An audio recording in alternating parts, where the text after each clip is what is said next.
the capital went down, unable to cover the risks, and now those requirements have got to be strengthened. But we've also got to make sure that we don't see so much money going out of these banks in bonuses. I mean, literally tens upon tens of billions of pounds going out in bonuses, taking... Well, why don't you stop it? You own half the banks. Well, we're taxing them. We're taxing the bonuses. So that's the answer. That's why we introduced the tax. Stop the bonuses. But it hasn't stopped the bonuses being paid. It has limited the bonuses, but what we would need to see is all the banks operating a self-denying ordinance. Okay. If some banks pay bonuses and others don't, that makes those who don't less competitive. But what they need to do is operate on all the same rules. Are the Lib Dems right or not to be proposing the breakup of the banks in the way John Thursday suggested? I don't think that's the priority, because you can still have smaller banks going wrong. The real challenge is to make sure that all banks, whatever size they are all properly regulated. But the key point for me in all this debate is about making sure we have a banking sector that can actually deliver the outcome that members of the public are looking for. And businesses watching this programme will want to know about how can they get access to sustainable and affordable lending within the community. And I think there's obviously structural change that's going to be imposed on the banking sector as a consequence of decisions from the European Union.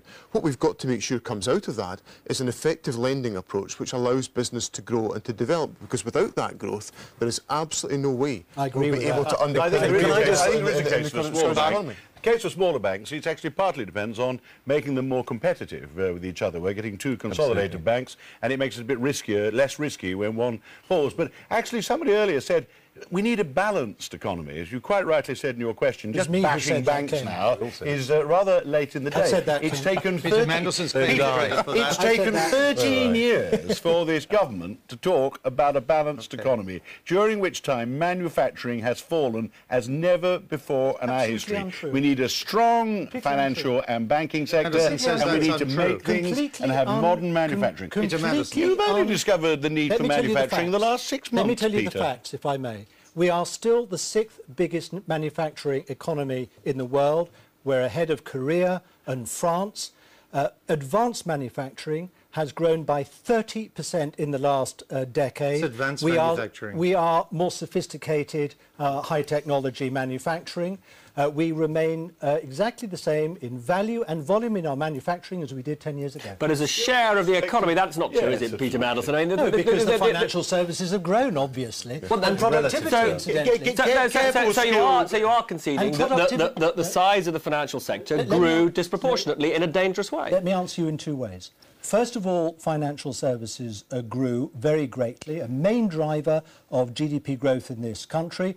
I've said we need to rebalance the economy away. It was unsustainable, is what you're saying. Secondly, productivity in manufacturing has grown by 50% in the last 10 years, and that means far fewer people are actually employed in manufacturing. Robert's got a question. I would just because we're going to move off, I think, banking and get on to the meat of this, but I would just like to ask Peter Mandelson one question. I was very struck by the Prime Minister's recent remarks in which he said that Goldman Sachs was suffering what he described as moral bankruptcy. Now, Goldman Sachs done a lot of work for the government over the years. Does that mean that Goldman Sachs should never work for a Labour government ever again?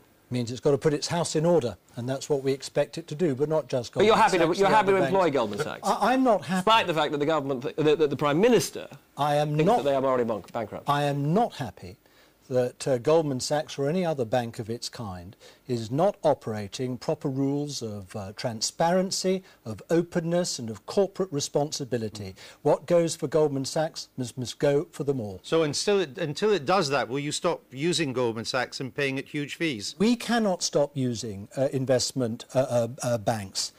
All of them need to bring themselves up to the standards of the very best. That's a responsibility on the sector as a whole, and not just Goldman Sachs. Let's move on to the wider business climate. Ken Clark, sometimes when you've been talking recently, you talk about the United Kingdom economy as if it was like Greece. That's just scaremongering, isn't it? No, that's talking about deficit and the debt. and our deficit is the same as the Greeks. And if we, as a result of this election, have a lot of squabbling in a hung parliament, and when people decide we're not capable of managing our debt and our deficit, then we could have similar problems. So far as business is concerned, I mean, Peter was choosing his statistics with care, with tweezers.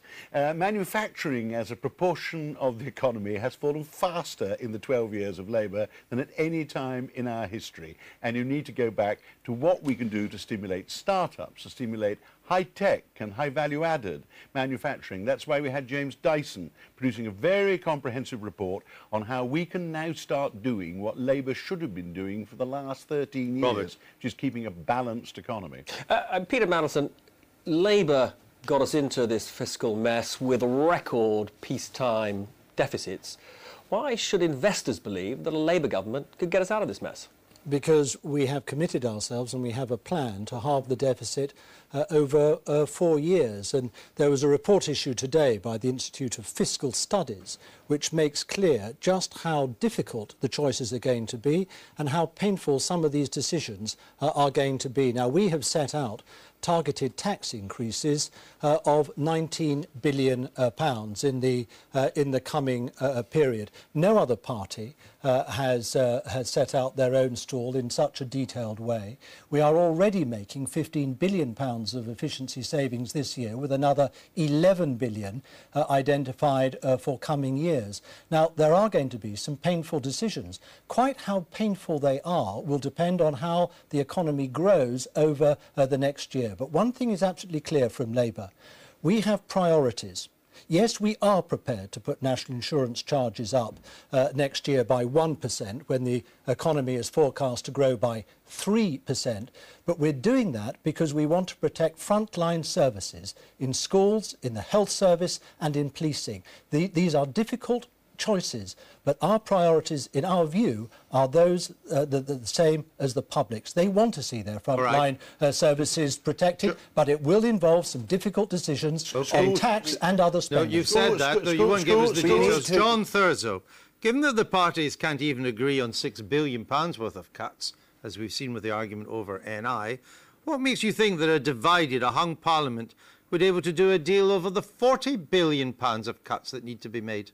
Well, the first thing is let's wait and see what happens on the 6th of May and what the British electorate decide to give to us. But if it resulted in a balanced parliament, would it not be better to have a government of whatever composition that spoke for 60–65% of the people who elected them, rather than, as we've had over the last 30 years, governments with massive majorities with only 30% or whatever, 35% of the electorate behind them, and look at the trouble it's got us into. But what makes you think it could produce £40 billion of about cuts? An authoritative parliament? What makes you think it can produce £40 billion worth of cuts? Because if the British electorate decide to give us that responsibility, I believe actually all three parties will act responsibly, discuss in a straight manner, and come up with a plan.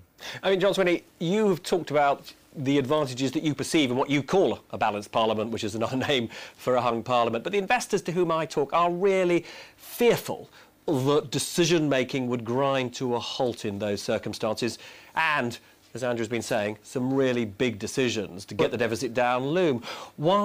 How can you persuade those who have to lend the UK £185 billion through the gilt market this year, that money is ever going to be repaid? Well, there's plenty of occasions when there's been an absolute majority in the House of Commons where investors have been very shaky about the economic prospects of the United Kingdom, simply because they have doubted the economic credibility of a government, even with a thumping majority in the House of Commons. But we've never lost our AAA rating. Well, but you know, the AAA rating has been scrutinised at different occasions in the past, and there's plenty of coalition governments in Europe who have AAA ratings, and they're a product of agreement across political parties.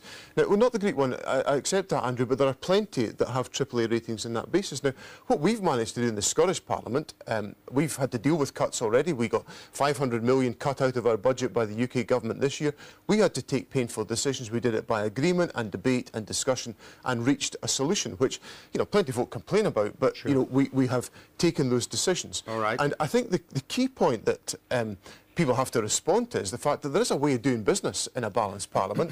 You just have to get on with it, and politicians have to act in a mature and responsible fashion. All right, Peter Mandelson and Ken Clarke. Peter Mandelson, on the moderate left of your parties, centre-left, one... They've been described as being on the left of my party. On the moderate left of the political spectrum. Raised eyebrows from many New Labour guru and prophet. Ken Clarke, a one-nation Tory on the moderate wing of your party, like Peter Mandelson.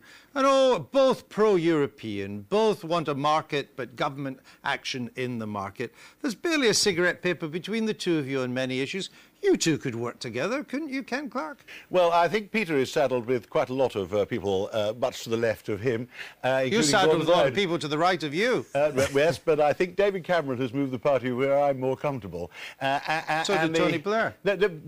So you could work with them. The coalition thing on the continent, some continental countries, by no means all, form settled coalitions where they renegotiate a platform. Now, at the moment, we just look at this debate. National insurance tax is paid by health, police and education. Exactly. They're big employers. The idea that the tax is to save them Ken Clarke, is frankly ridiculous. Ken Clarke, the Liberals offering £17 billion I didn't ask for a lecture on European politics. How on earth are these two proposing a coalition government? Come on, Ken. Could you work